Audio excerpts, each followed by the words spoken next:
Muy buenas a todos, bienvenidos de nuevo a Camps and More, otra vez con cámaras que pesan más de 1 kilo.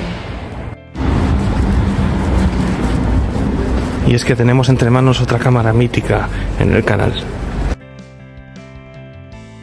La Nikon D700 es una cámara profesional, full frame, digital, reflex o single lens reflex. Fue lanzada al mercado por Nikon Corporation en julio del 2008, manufacturada en Japón, y utiliza el mismo sensor que la Nikon D3, un sensor de 12,1 megapíxeles de formato completo FX. Es la segunda Nikon full frame digital de la era. Pero para explicaros el porqué del lanzamiento de esta cámara me tengo que remontar a unos años antes y a otra marca, en este caso a Canon. Y es que esta cámara venía justamente a hacerle la competencia a la Canon EOS 5D, la primera cámara full frame de Canon destinada al formato profesional, pero de un precio asequible. Fue en 2005 cuando Canon lanzó al mercado esta maravilla, la 5D Classic, llamada Classic posteriormente, por supuesto, y en ese momento, en el mercado, las únicas DSLR de formato completo que existían eran la Canon 1DS y la Kodak DSC-14, que además costaban el doble de una Canon 5D. 3 años, ni más ni menos, se hizo esperar la respuesta de Nikon a esta 5D, y efectivamente esta respuesta es la que tenéis aquí, la Nikon D700, que traía varias mejoras al respecto. Y paso a contaros, como siempre, un poco de la cámara por fuera. Empezando por la parte de arriba, tenemos este mando de las cámaras profesionales de Nikon, en el cual podemos elegir el balance de blancos, la calidad de imagen y el ISO. Y tenemos este botoncito que nos permite girar este dial de abajo, en el cual podemos elegir el modo de disparo. Si queremos un disparo continuo lento, continuo rápido, que nos va a dar una ráfaga de hasta 5 fotogramas por segundo, e incluso el modo de Live View, el temporizador, etc.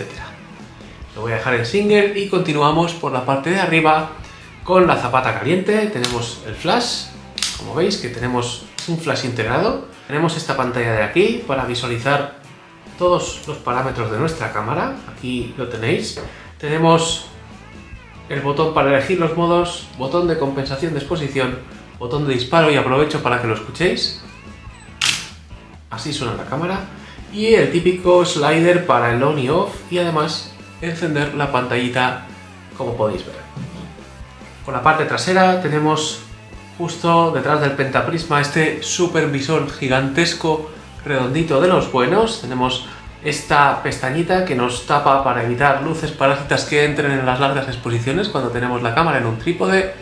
Tenemos botón de visualización, botón de papelera para borrar, botón de menú, los típicos botones para movernos por los menús, la lupa, botón de OK, etc.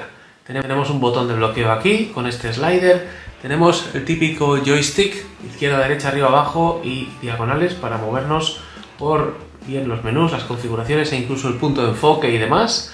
Tenemos este slider de aquí, como veis tenemos botones para casi todo, se nota que es una cámara profesional.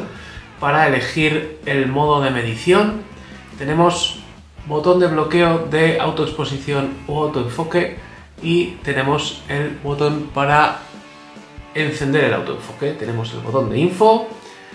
Por la parte de abajo nos faltan aquí 2 tapitas de goma que cubren estas 2 conexiones.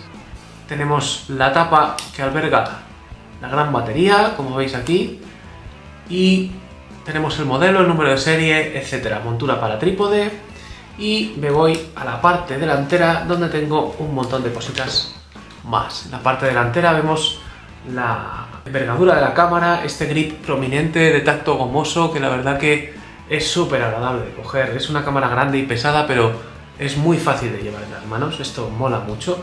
Tenemos este botón para chequear la profundidad de campo, tenemos otro botón de función por aquí configurable, y tenemos en el lado izquierdo el slider para elegir el tipo de enfoque, como veis aquí, como en las típicas cámaras de Nikon de siempre.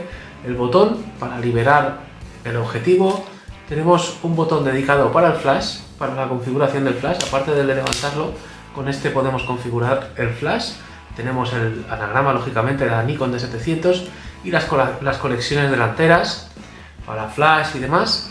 Y por el otro lado, por aquí tenemos las conexiones en esta tapita gomosa para HDMI, visualización e incluso para la conexión directa a la red y no quedarnos sin batería si estamos trabajando en el estudio.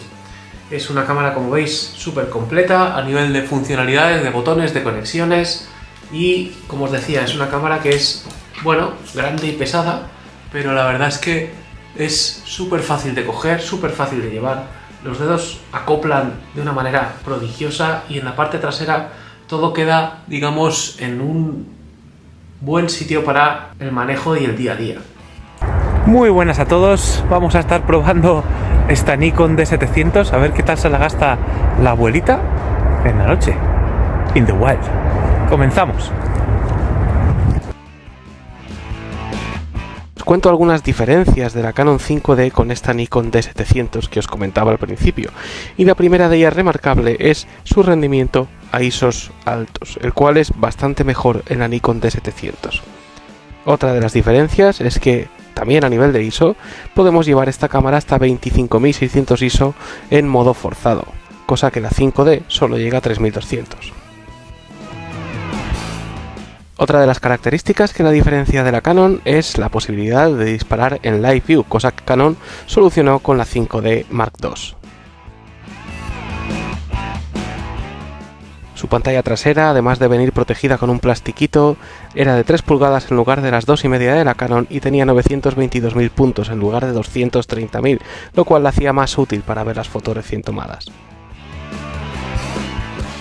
También traía 51 puntos de enfoque versus los 9 puntos de enfoque tan sencillos de la cámara de Canon.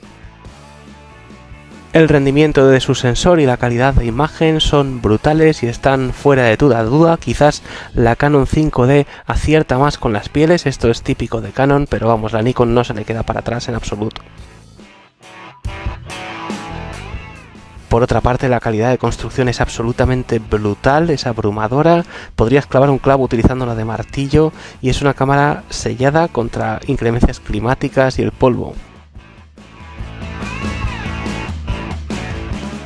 En conclusión, ¿estás deseando comprarte tu primera cámara reflex? Pues bien, esta no lo es, no te compres esta. Cómprate una pequeñita, cómprate una mirrorless, cómprate algo que te vayas a llevar a todas partes, porque esto pesa 1,5 kilos más el objetivo y no te la vas a llevar, no es lo tuyo. Ahora bien, tú, fotógrafo entusiasta que ya has tenido tus cámaras reflex, que quieres tu primera full frame o que quieres una cámara profesional y que quieres buscar en el mercado de ocasión a buen precio, esta puede ser tu cámara. Ojo, que las hay con muchos disparos, aguantan más de 150.000 seguramente su obturador, pero mira que esté en buenas condiciones.